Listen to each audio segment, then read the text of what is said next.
नमस्कार। अपना प्रदेश उत्तर प्रदेश उत्तराखंड देख रहे हैं आप। मैं हूं आपके साथ पूजा मोहन पांडे। बुलेटिन की शुरुआत करते हुए सबसे पहले आपको बता दें, राजधानी लखनऊ में 3 जून यानी कि कल होने वाली ब्रेकिंग सेरेमनी की तैयारियां पूरी हो चुकी हैं। लखनऊ को सजाया जा चुका है। इंदिरा गांधी प्रतिष्ठान में कई पंडाल लगाए गए हैं। इस सेरेमनी में प्रधानमंत्री नरेंद्र मोदी भी शामिल होंगे। साथ ही उद्योगपति, राजनेता और देश के अलग अलग क्षेत्रों से लोग जुड़ेंगे। जुपिटर हॉल में प्रधानमंत्री नरेंद्र मोदी, सीएम योगी आदित्यनाथ, उद्योगपति और कारोबारियों को संबोधित भी करेंगे। 1 ट्रिलियन इकोनॉमी का लक्ष्य लेकर सीएम योगी आदित्यनाथ उत्तर प्रदेश को एक नया आयाम देना चाहते हैं। इसी की कोशिशों में जुटे हुए हैं। इसी के चलते इस ब्रेकिंग सेरेमनी को मील का पत्थर माना जा रहा है। ग्राउंड ब्रेकिंग सेरेमनी को लेकर लखनऊ में तैयारियां पूरी हो चुकी हैं। ये इंदिरा गांधी प्रतिष्ठान है जहां पर प्रधानमंत्री नरेंद्र मोदी को शामिल होना है इस कार्यक्रम में, और यहां पर आप तैयारियां देखेंगे तो लगभग तैयारियां पूरी हो चुकी हैं। लखनऊ को पूरी तरह से सजाया गया है और ये वो हॉल है जिसमें नरेंद्र मोदी बैठेंगे और यहीं पर बहुत सारे ऐसे कारोबारी हैं जो उनके साथ शामिल होंगे। इसके अलावा जो मिनिस्टर हैं इंडस्ट्रियल डेवलपमेंट के, नंदगोपाल नंदी, उनकी तरफ से भी तैयारियां की जा रही हैं। उत्तर प्रदेश के बारे में आपको बता दें कि अगर उत्तर प्रदेश एक ऐसा स्टेट हो चुका है जहां पर सबसे ज्यादा अब तक मेट्रो चल रही हैं।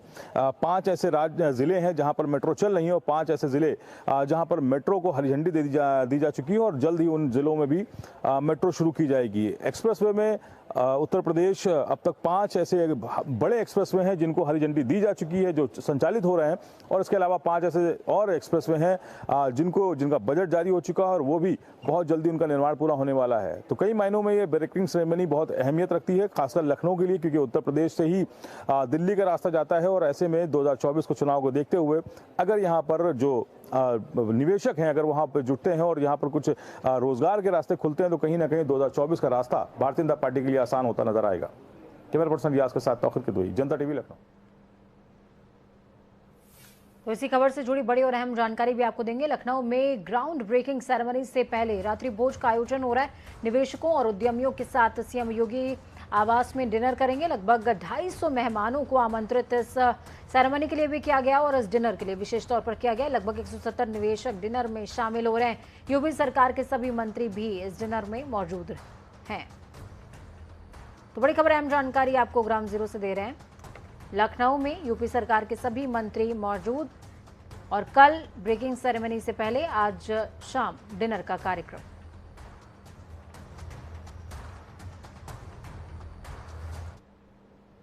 सम्राट पृथ्वीराज को उत्तर प्रदेश में टैक्स फ्री घोषित कर दिया गया है। आपको बता दूं कि आज लोक भवन में फिल्म की विशेष स्क्रीनिंग हुई थी। हिंदुओं के आखिरी सम्राट कहे जाने वाले सम्राट पृथ्वीराज के जीवन पर आधारित इस फिल्म को देखने वाले उत्तर प्रदेश के मुख्यमंत्री योगी आदित्यनाथ भी पहुंचे थे।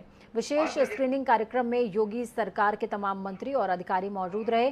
फिल्म देखने के बाद हर किसी ने फिल्म की सराहना की। इसके बाद फिल्म को प्रदेश में टैक्स फ्री करने का निर्णय लिया गया है। इससे प्रदेश में फिल्म के दर्शकों की तादाद में वृद्धि का अनुमान लगाया जा रहा है।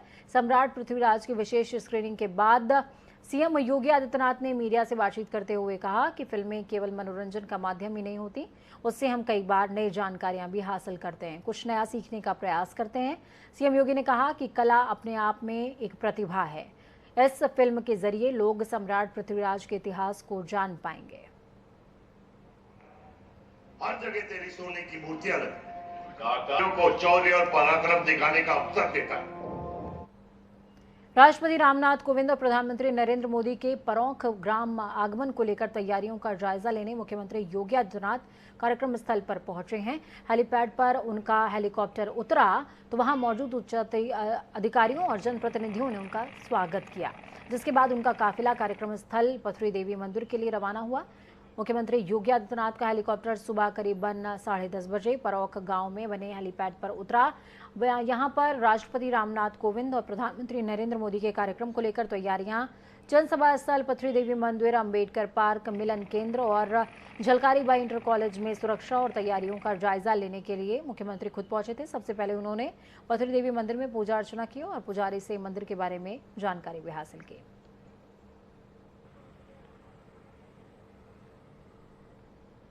वहीं दूसरी तरफ जल शक्ति मंत्री स्वतंत्र देव सिंह ने सीतापुर जिले में आकर के महमूदाबाद क्षेत्र में शारदा सहायक पोषक नहर का निरीक्षण किया है। इस दौरान वो नूरपुर पुल के पास भी रुके। नहर पर हो रहे निर्माण कार्यों के बारे में जानकारी हासिल की, जिसके बाद उन्होंने रामपुर मथुरा क्षेत्र के अंगरौरा गांव से बाहर घाघरा नदी पर बने बांध का निरीक्षण किया। यहां पर उन्हें कई ग्रामीणों ने बांध में अपनी जमीन चली जाने और उसका मुआवजा न मिलने की शिकायत की, जिस पर उन्होंने संबंधित अधिकारियों को मामले की जांच करते हुए प्रकरण निस्तारित करने के आदेश दिए हैं। उन्होंने अभियंता से कहा कि बांध का निरीक्षण कर लें, जहां जो कमी है उसको पूरा कराएं, क्योंकि बारिश शुरू होने वाली है और वर्षा काल में निर्माण कार्य या मरम्मत कार्य करने में दिक्कत होती है। काशी की ज्ञानवापी मस्जिद, मथुरा की श्री कृष्ण जन्मभूमि विवाद और ताजमहल का तेजो महालय विवाद अभी चल ही रहा है कि इस बीच अब एक और विवाद ने जन्म ले लिया है। आगरा की जामा मस्जिद को लेकर चर्चाएं तेज हैं। चर्चा ये कि आगरा की जामा मस्जिद की सीढ़ियों के नीचे केशव देव मंदिर की मूर्तियां दफनाई गई हैं। इस पूरे मामले के सामने आने के बाद एक बार फिर से विवादों का दौर शुरू हो गया। प्रख्यात इतिहासकार राजकुमार राजे का दावा कि 16वीं शताब्दी में औरंगजेब ने देश में कई मंदिरों को तोड़ा, उनमें मथुरा का केशव देव मंदिर भी शामिल है। इस मंदिर के मलबे को, जिसमें भगवान केशव देव मंदिर की मूर्तियां भी शामिल हैं, उन्हें आगरा की जामा मस्जिद की सीढ़ियों के नीचे दबाया गया है। मथुरा में केस फाइल हुआ है, उसमें ये कहा गया है कि आगरा में नवाब बेगम की मस्जिद के नीचे सीढ़ियों पर मूर्तियां दफनाई गई हैं जी, जबकि ये कहना सत्य नहीं है जी। जो मूर्तियां हैं जो मथुरा से केशव देव के मंदिर को तोड़कर आगरा लाई गई थी वो दफन की गई हैं जामा मस्जिद की सीढ़ियों पर जी। और मुआसरे आलमगीरी पुस्तक में इसका जिक्र है 516 पेज।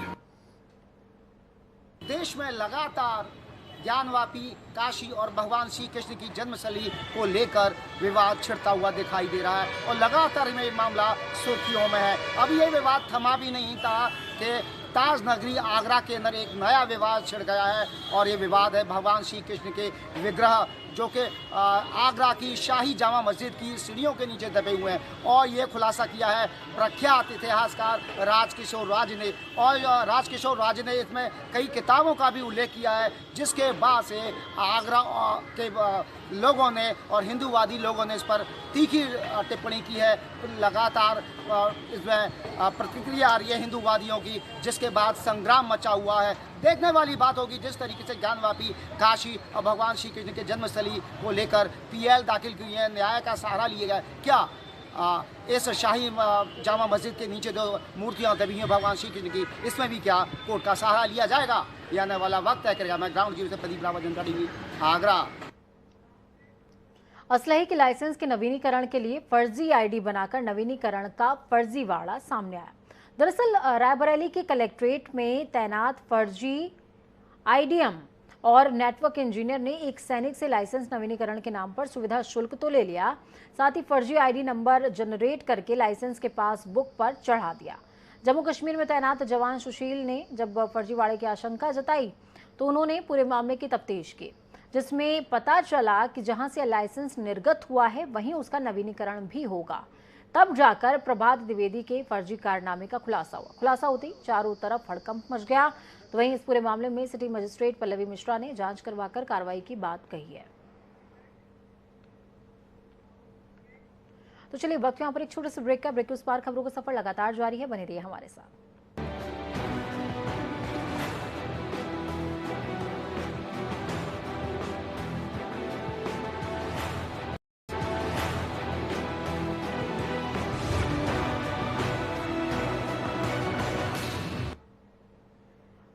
ब्रेक के बाद एक बार फिर से आप सभी का स्वागत है। अमेठी के थाना संग्रामपुर क्षेत्र में राजापुर कोहरा गांव में न्यायालय के आदेश पर पुलिस ने बड़ी कार्रवाई की। दरअसल यहां के एक हत्यारोपी के घर की कुर्की की कार्रवाई करते हुए हत्यारोपी के घर की बाउंड्री वॉल पर बुलडोजर चलवा दिया गया।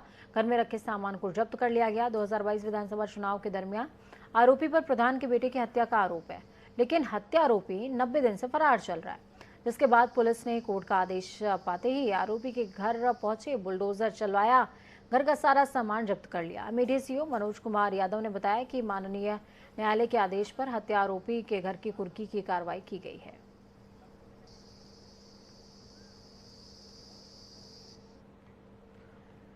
तो तो वहीं खबरों में आगे बढ़ेंगे, बात उत्तराखंड की करते हैं। उत्तर प्रदेश में दोबारा योगी सरकार बनने पर विधानसभा सत्र में मीरापुर विधायक चंदन सिंह चौहान ने भी शिरकत की और अपनी विधानसभा मीरापुर के मुद्दे विधानसभा में उठाए। जैसे ही विधानसभा सत्र खत्म हुआ, देर रात मुजफ्फरनगर पहुंचे मीरापुर विधायक चंदन चौहान दिन निकलते ही जनता दर्शन में बैठ गए और लोगों की समस्याएं सुनी। क्षेत्रवासियों ने अपनी समस्याएं विधायक को बताई और उसका निवारण विधायक ने मौके पर ही किया है। मेरे क्षेत्र मीरापुर की जनता का मैं धन्यवाद करता हूं कि उन्होंने चुन के भेजा और 18वीं विधानसभा के सदस्य के रूप में विधानसभा सत्र का देखने का मौका मिला और मैं ये पूरा क्रेडिट अपने क्षेत्र की जनता को देता हूं और मैं उनको इस अनुभव से बस यही साझा कर पाऊंगा कि लोकतंत्र की परंपराओं को सीखने का वहाँ मौका मिला और हमारे नेता प्रतिपक्ष और माननीय जयंत चौधरी जी का, क्योंकि इस बार राज्यसभा में भी नियुक्ति हुई है, तो उसका वहाँ रहना, माननीय नेता प्रतिपक्ष का अखिलेश यादव जी का वहाँ रहने की वजह से एक अलग ही वातावरण विधानसभा के अंदर है और मुझे पूरी उम्मीद है कि इस बार विपक्ष जनता की मांगों को लेके सरकार को पूरी तरीके से घेर के अपनी आवाज को बुलंद रखने का काम करेगा। वहीं मुख्यमंत्री पुष्कर सिंह धामी ने सर्किट हाउस में आज जिले के अधिकारियों के साथ बैठक की है। इस दौरान विधायक बंशीधर भगत, विधायक मोहन बिष्ट, मेयर जोगेंद्र रौतेला भी मौजूद रहे। मुख्यमंत्री ने सभी अधिकारियों को विकास कार्यों में तेजी लाने के निर्देश दिए। इस दौरान कार्यों में लटलतीफी करने वाले अधिकारियों पर सीएम ने कड़ी नाराजगी जाहिर की है। मुख्यमंत्री ने मानसून से पहले ही पहाड़ों में सभी व्यवस्थाएं पूरी करने के निर्देश दिए हैं। देश की जो व्यवस्थाएं होंगी उस व्यवस्था के अनुरूप काम किया जाएगा और हमारी सरकार सभी का सम्मान करेगी, सबकी बातें सुनेगी, सबसे संवाद करेगी। उसके आधार पर हम रास्ता निकालेंगे, जो रास्ता उत्तराखंड के हित में होगा। उत्तराखंड को एक सशक्त उत्तराखंड बनाने के लिए, आत्मनिर्भर उत्तराखंड बनाने के लिए, उत्तराखंड की अच्छी आर्थिकी हो, अच्छा राजस्व यहाँ पर बढ़े, अच्छी यहाँ की व्यवस्था हो, उसके लिए उत्तराखंड सरकार के सभी विभागों में, केवल पुलिस पे की नहीं बात कर रहा हूँ, सभी विभागों में हम उस प्रकार की व्यवस्था करेंगे। एक अच्छा मैंडेट उत्तराखंड की जनता ने हमको दिया है। हम मोदी जी का अनुसरण करते हुए, जिस प्रकार से मोदी जी ने एक नया कार्य व्यवहार और नई कार्य संस्कृति हर क्षेत्र को आगे करने के लिए, हर क्षेत्र को साफ सुथरा करने के लिए, उस क्षेत्र में हम आगे करेंगे। देहरादून के जिलाधिकारी डॉक्टर आर राजेश कुमार और डीआईजी ने ऋषिकेश में चारधाम यात्रा की विभिन्न व्यवस्थाओं का औचक निरीक्षण किया है। निरीक्षण के दौरान जिलाधिकारी ने बस स्टैंड पर वाटर कूलर बढ़ाए जाने के साथ ही मोबाइल टॉयलेट लगाए जाने के निर्देश दिए। साथ ही नगर निगम ऋषिकेश के अधिकारियों को बस स्टैंड पर सफाई व्यवस्था के लिए कर्मी बढ़ाए जाने के निर्देश दिए। इससे पहले जिलाधिकारी ने नटराज चौक पर यात्रियों के ठहरने के लिए बनाए गए यात्री विश्राम गृह का निरीक्षण भी किया। टोकन सिस्टम करने से हम लोग खुद ही जाके पर्टिकुलर जगह पे जहाँ पे रुकवाए उन लोगों को दे रहे हैं, तो जो रश वाली स्थिति है वो नहीं है। भले हम एक ही जगह पे कर रहे हैं, लेकिन एक जगह पे हमने मल्टीपल काउंटर्स हमने लगाए हुए हैं। तो मल्टीपल काउंटर लगने की वजह से एक तो आपका रश वाला है नहीं, और क्योंकि हम लोग खुद ही जाके टोकन्स डिस्ट्रीब्यूट कर रहे हैं तो पर्टिकुलर ISBT पे रश की स्थिति कम है। हम लोग गंगोत्री गए, बहुत बढ़िया यात्रा हुआ। यमुनोत्री गए, यात्रा बढ़िया हुआ। उसके बाद में फिर हम जो है केदारनाथ गए, यात्रा हमारा बढ़िया हुआ। बद्रीनाथ भी गए, यात्रा बढ़िया हुआ, मंगलमय हुआ। उसके बाद में हम लोग यहाँ प्रस्थान पंजाब धर्मशाला में प्रस्थान है, खुशहाल है हम लोग, कोई दिक्कत नहीं। केदारनाथ यात्रा में आए दिन हजारों की तादाद में तीर्थयात्री पहुंच रहे हैं। ऐसे में जहां स्थानीय लोगों का खूब व्यापार चल रहा है, तो वहीं प्रशासन की ओर से भी व्यवस्थाओं को दुरुस्त किया जा रहा है। अब तक 27 दिनों की यात्रा में 4.5 लाख यात्री बाबा केदार के दर्शन कर चुके हैं और माना जा रहा है कि 1 महीना पूरे होते होते ये तादाद 5 लाख का आंकड़ा पार कर जाएगी। तो वहीं आपको बता दें कि 6 मई को बाबा केदारनाथ के कपाट आम श्रद्धालुओं के दर्शनों के लिए खोल दिए गए थे। शुरुआत से लेकर अब तक 15 से 18 हजार तीर्थयात्री हर दिन बाबा केदार के दरबार में पहुंच रहे हैं, नतमस्तक हो रहे हैं।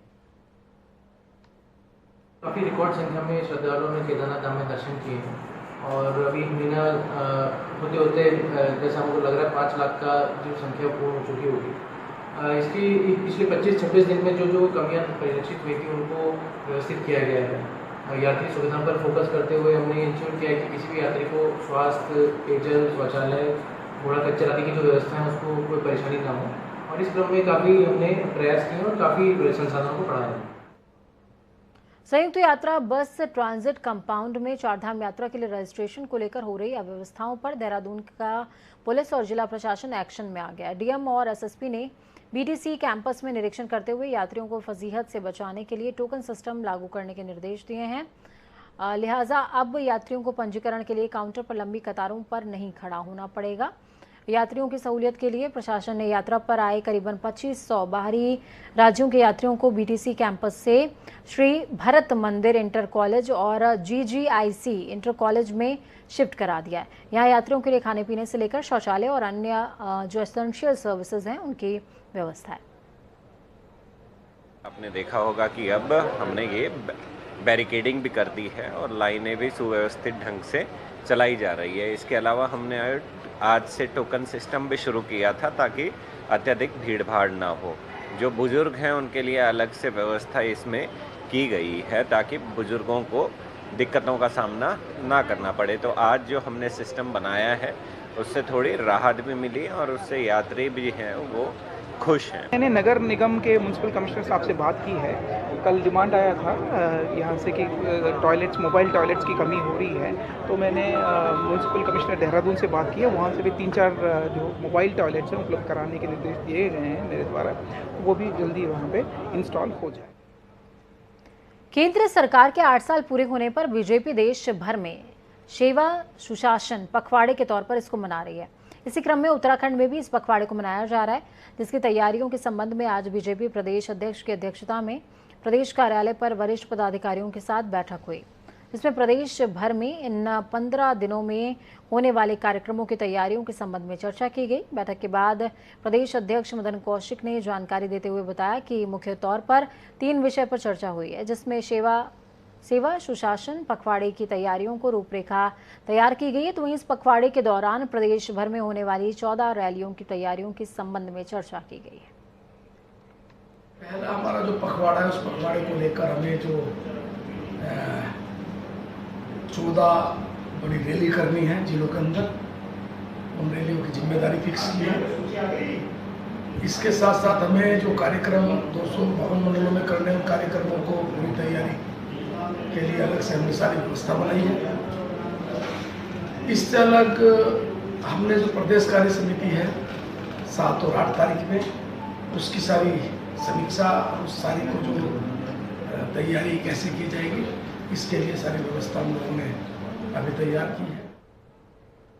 जिला पंचायत रुद्रप्रयाग पर यात्रा मार्ग पर संचालित होने वाले घोड़े खच्चर संचालकों से अवैध वसूली के आरोप लग रहे हैं। बताया जा रहा है कि घोड़े खच्चरों की गद्दी के नाम पर प्रत्येक घोड़े खच्चर संचालक से 40-40 रुपए की पर्ची काटी जा रही है, जबकि उन्हें गद्दी तक नहीं दी जा रही। इसके अलावा कई बार तो पशुपालकों से 100 से 150 रुपए तक लिए जा रहे हैं। बाहरी जिलों से आए पशुपालकों से जमकर लूट मचाई जा रही है। तो वहीं जिला पंचायत अध्यक्ष अमरदेव शाह ने इन सभी आरोपों को बेबुनियाद बताया है। इसमें हमारे प्रशासन ने पूरी हेल्प की है। प्रशासन के ही अनुमति के आधार पे जिला पंचायत ने ये घोड़ों पे जो गद्दी लगी हैं तो उस पर आगे कार्रवाई की थी। और इसमें रेट आप लोग सभी देख रहे होंगे कि पीडीएफ बनी हुई है, कोई भी अन्यत्र नहीं है। ये नहीं है कि हमने प्रशासन को विश्वास में न लिया हो। 2013 की आपदा के बाद आप लोग सभी भली भांति जानते हैं, पूरा जनपद जानता है कि जिला पंचायत की जो भी स्थिति है वो बहुत ही दयनीय है। और जो हमारी यात्रा व्यवस्था थी 2013 के बाद, वो पूरे प्रशासन की पूरी हमारी यात्रा व्यवस्था प्रशासन के पास है। वक्त यहाँ पर छोटे से ब्रेक का। ब्रेक के उस पार खबरों का सफर लगातार जारी रहेगा। बने रहिए जनता टीवी के साथ, क्योंकि हमें आपकी ताकत। अपना और अपनों का बहुत ख्याल रखिए। हमारी ये कामना है कि आपका आने वाला कल आज से बेहतरीन भी हो और सुरक्षित भी। नमस्कार।